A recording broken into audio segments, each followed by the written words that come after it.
mananawagan dito, Idol, si Ma'am Marites Ortiz sa kanyang live-in partner na hindi na daw umuwi sa kanilang bahay mula pa noong November 25. Ano ba to? Special Action Force? Staff? Dati po. Ngayon po, SG siya. Live-in partner niyo po siya. At yan po yung mga anak niyo, mga minor. Hindi na umuwi. So nananawagan po kayo. Nasaan na po siya? Wala ko kayong alam na impormasyon? O ayaw lang niya umuwi? Alam niyo kung nasaan siya, kaya lang ayaw niya umuwi na sa inyo? Hindi ko po alam kung nasaan siya eh. Amazing.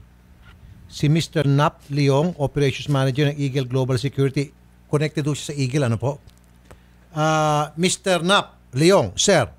Maganda nga po, sir. Opo. Sir, alam niyo ba kung nasaan po itong si Mr. Zuniga, yung kanyang kinaroroonan? Hindi po namin alam, sir, dahil kasi bigla na po rin siyang nawala. At kaninang umaga, hinahanap po ng aming management committee kung ano po nangyari sa kanya. Dahil ang status po niya dito sa agency namin is AWOL. Okay.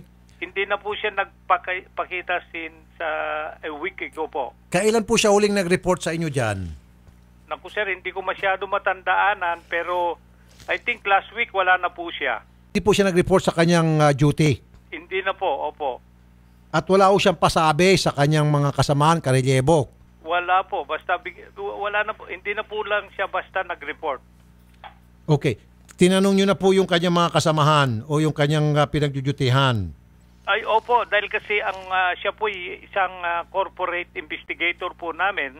Ano po yung ginagawa po o trabaho po ng isang corporate investigator? Siya po yung nag-iimbestiga kung may mga pangyayari po sa mga detachment, kung may mga nawawala sa mga kliyente po namin, pinupuntahan po niya at iniimbestigan niya yung mga bagay na yon.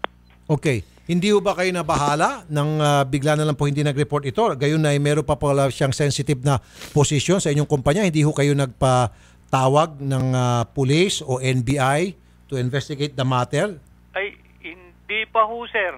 Bakit hindi po? Actually, sir, ang policy ng aming opisina pag nag-awol at hindi na po nagpakita ng isang empleyado o gwardiya, sinusulatan po namin na ang status niya ay awol po.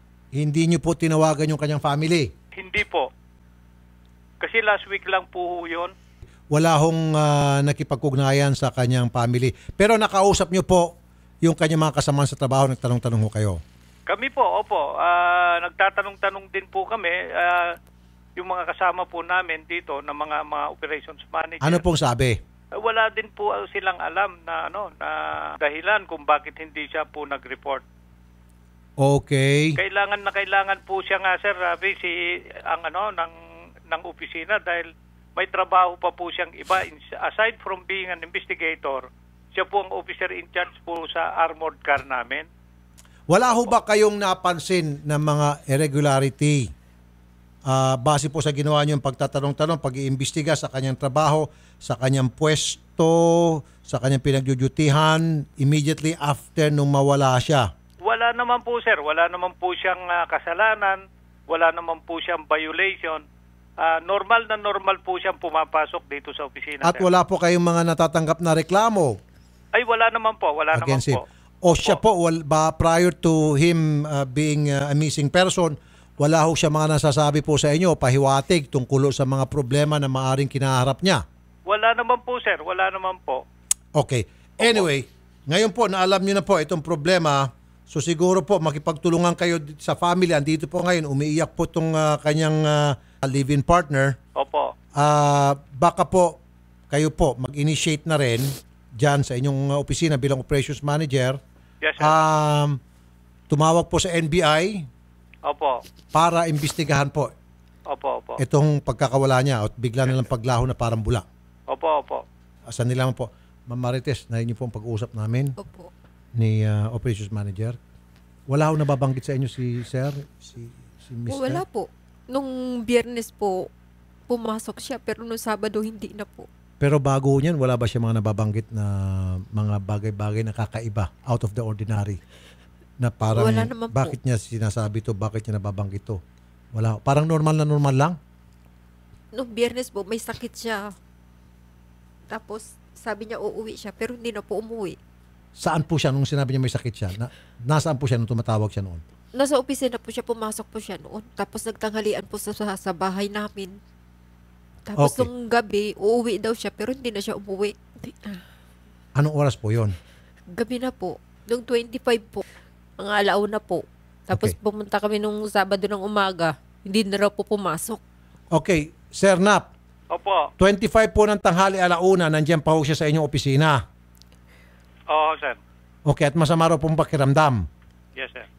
Okay, meron ho ba kayong record na magpapatunay na talagang siya po'y umalis dyan sa inyong opisina at meron kayong mga CCTV? Pwede po naming i-review, sir. At titignan po namin yung kanyang time card kung nag-time out po siya ng Friday. Pakicheck lang, sir, kasi sabi po ni Mrs., Opo. nung 25 daw po, tanghali, sabi uwi ako dyan, kakain ako dyan, Opo. hindi dumating. Opo. Okay? Sige, sir. Sir, ganito po. Actually, yan si Mrs. na yan, sir. Nakatira po dun sa bakanting lote. Ang nagmamay-ari po niyan ay yung agency. Ito nga, kung minsan, ay mula yata nung nawawala yung alleged na husband niya, is parang tinutulungan nung mga driver namin at saka mga ibang gwardiya. Binibigyan po sila ng pagkain. Ang inisip ko kasi namin, baka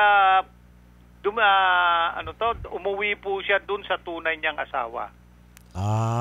Okay. Na-contact nyo na po ba yung isa pa niyang pamilya? Alam niyo, meron ho ba kayong address noon? Hindi pa naman, sir. Hindi pa naman. Hindi pa kami gumagalaw para Okay. alamin yung pagkawala po niya. So why don't you do that? Bakit hindi po kontakin ngayon yung pong kanyang isa pang pamilya para alamin lang po yung kanyang whereabouts? Ngayon po, dahil alam niyo na po, missing siya at may nag-aalala po isa pamilya dito, Opo. pakikontak lamang, sir. At Yes, gusto sir. lang po Opo, malaman sige po. nitong nandito, si Miss Marites, kung okay ba siya. Opo, opo. Gagawin Ngayon, po kapag namin, alam mo sir. na contact nyo na, nandun pala sa isa pa pamilya, at least, kahit pa paano, mapanatag yung kalooban na nandito, knowing Opo. na okay pala siya at buhay siya. Yes, sir. Will you do that? We will, sir, paki-advise lang na po si Mrs. dahil kapitbahay lang po namin yan, nasa kabilang kalye lang. At dumalaw po rito at sabihin sa amin, sir. Sige. Dahil hindi pa naman po siya kasi pumupunta dito sa amin. Sige po, pupunta siya dyan. Okay. Sir Nap, maraming salamat po, Sir Nap. Wala pong man, sir. Maraming salamat din po sa paglalapit po ninyo sa problema na yan. Magandang hapon po, Sir Nap. Magandang hapon din po, sir. Maraming Po. So, Ma'am Marites, ang gagawin muna ni Mr. Nap Leong, meron pa pala isang pamilya to, baka nandoon lang, tatawagan muna. So, punta muna kayo doon sa operations manager, magkapitbahay lang pala kayo doon, para doon, ilahad niyo po yung mga problema niyo, lahat-lahat.